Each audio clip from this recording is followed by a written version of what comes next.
Life में महान बनना चाहते हो, चमत्कारी बनना चाहते हो, आपका ललाट हमेशा चमकते रहना, सीना चौड़ा रहना और किसी के सामने झुकना नहीं, तो ये याद रखिए।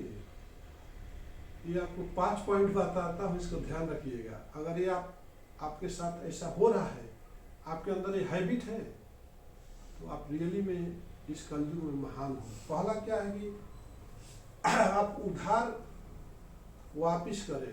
अगर आपके अंदर है किसी से 10 रुपया लेते हो तो समय पर उधार बिना बोले दे देते हो 10 रुपया, 1000 ले तो 1000 से बिना बोले दे देते हो। आप सबसे महान आदमी हो, आपको पैसे की कमी नहीं, बार मिलते रहेगा। लोग देने वालों की लाइन लगी रहेगी, ये तो दे दो दे देगा, दे दो दे देगा, दे दो दे देगा, और दे दो नहीं देगा, दे दो नहीं देगा, दोनों में फर्क होता है। इसके बाद हम आपसे बात करेंगे कि अपने बातों पर कायम रहे। आप जो बोलते हो ना, गिरगिट की तरह रंग बदलना एक कहावत है। बार बार अपने जो बोलते हो उसी पर कायम रहो। जो आप वर्ड किसी को जुबान देते हो ना, उस जुबान पे कायम रहो, तो आप महान बनोगे। बार बार आप अपना वचन को बदलते रहोगे तो कोई आपके ऊपर भरोसा नहीं करेगा। बोला मारो क्या, वो बार बार पलटी मारता है, गिरगिट की तरह पलटी मारता, रंग बदलता है, उस पर भरोसा मत करो, तो आप दिन बार गिरते जाओगे। अगर गरीब हो चाहे अमीर हो, अगर अपने वचन पे अड़ग हो, अपने वचन पे कायम हो, तो आपके जैसा महान कोई भी हस्ती नहीं है। इसके बाद किसी का जवाब ना देना। जवाब देने आपको भी आता है, जवाब हमें भी देने आता है, ठीक है। तो किसी को जवाब मत दीजिए, सोच समझ के बर्दाश्त कीजिए। अगर हर जगह पर जवाब देते चलोगे तो हर जगह पर झगड़ा लड़ाई होते रहेगा। तो ये महान हस्तियों की सबसे बड़ी पहचान होती है, किसी का भी वो जवाब नहीं देते हैं। आगे जो गुस्से पर काबू, अगर महान हस्ती बनना है तो गुस्सा पर काबू रखिए। एक आपको कहानी बताता हूँ कि एक गरीब लड़का रहता है, हमारे ही जैसा समझो, नौकरी की तलाश में जाता है, दर बदर घूमता है, लेकिन नौकरी मिलती नहीं है। तो अपने एरिया का एक बहुत बड़ा गवर्नमेंट ऑफिस रहता है, वहाँ पे जाता है, देखता हूँ बड़े साहब जो रहते हैं उनका ऑफिस में मिलता है, हो सकता है कुछ छोटा मोटा काम दे दे, चपरासी का काम दे दे, कुछ भी। लड़का बहुत पढ़ने में तेज था, तो जाता है चपरा अपना पीवन से बोलता है, उनका असिस्टेंट से, हमको सर से मिलना है। तो बोलते सर अभी आए नहीं, जरा वेट कर लो। तो बहुत बचा, तो वो लड़का घबराया हुआ रहता है। तो घबरा करके उसको ये दिमाग में नहीं आता कि कौन सा चेयर पर बैठ के वेट करना है। बात समझ में आ गई? कौन सा चेयर पर बैठ के वेट करना है उसको पता नहीं था। तो क्या करता है, वो ऑफिसर के चेयर पर जाके बैठ जाता है और वेट करता है। किसके चेयर पे? ऑफिसर के ही चेयर पर जाके बैठ जाता है। इसके बाद 10 मिनट में जैसे ऑफिसर आता है, वो देख के बोलता है कौन है तुम यार, तुमको पता है तुम कहाँ बैठे हो, तुम्हारी औकात है वहां पर बैठने की, तुम उसके काबिल हो।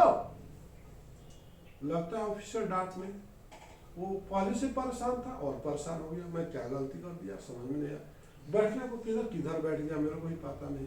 हालांकि उसको पता नहीं था, फिर भी वो भी कुछ जवाब दे सकता था, लेकिन पूरा खामोशी से सुनते रहा।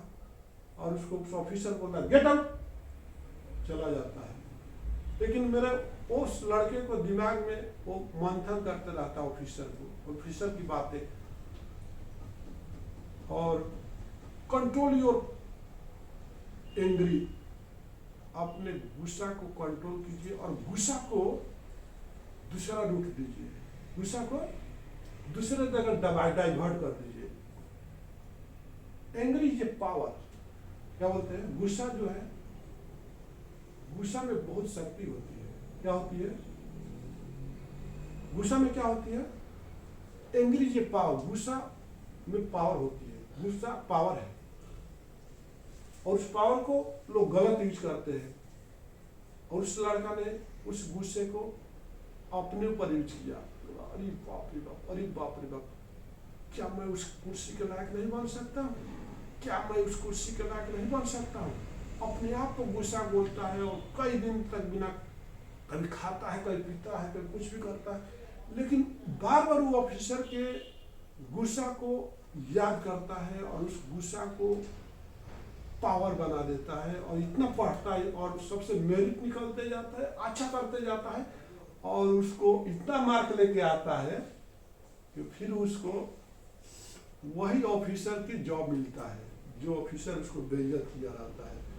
तो उसको वो पूछा जाता है कि आप कौन सा एरिया में अपना जॉब लेना चाहते हो। तो उसको पूछा गया कि हमारे ही शहर के ऑफिस में हम जॉब लेना चाहते हैं, कि हम जिस ऑफिस में बेइज्जत हुए थे उसी ऑफिस में उसी कुर्सी पर बैठना चाहूँगा। अब देखिए फिर उस ऑफिसर का रिटायरमेंट का टाइम आ जाता है और इसका ज्वाइनिंग के टाइम रहता है। क्या होता है, वो ऑफिसर रिटायरमेंट होने वाला था उस दिन और ये ऑफिसर ज्वाइन होने वाला होता है और उसका भाग तो उसको सौंपना होता है। देखता है वही लड़का, ये बोलता नमस्ते सर। ऑफिसर बोलता है क्या हम उतना उस दिन तुमको गुस्सा किए, क्या तुमको एक बार भी गुस्सा नहीं आया? बोला नहीं सर, आपका ही गुस्सा ने तो हमको ऐसा बना दिया सर। शायद आप इस तरह से हमको प्रताड़ित नहीं किए होते, हमारी औकात नहीं दिखाए होते तो हम आज ऑफिसर नहीं बन पाते थे, कहीं पर चपरासी का काम करते थे, किसी ऑफिस में झाड़ू मारते थे।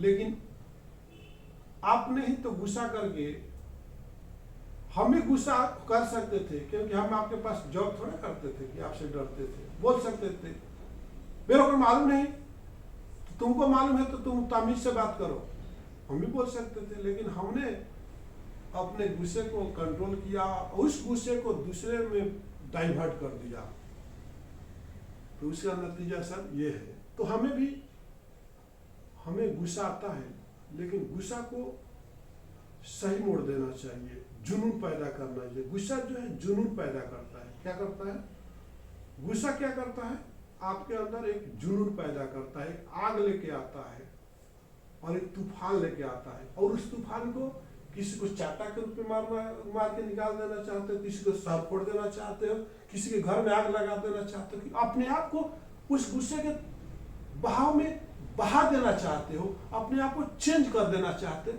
वो बहुत इंपॉर्टेंट है। मैं भी अपने गुस्सा को यार चेंज किया हूँ।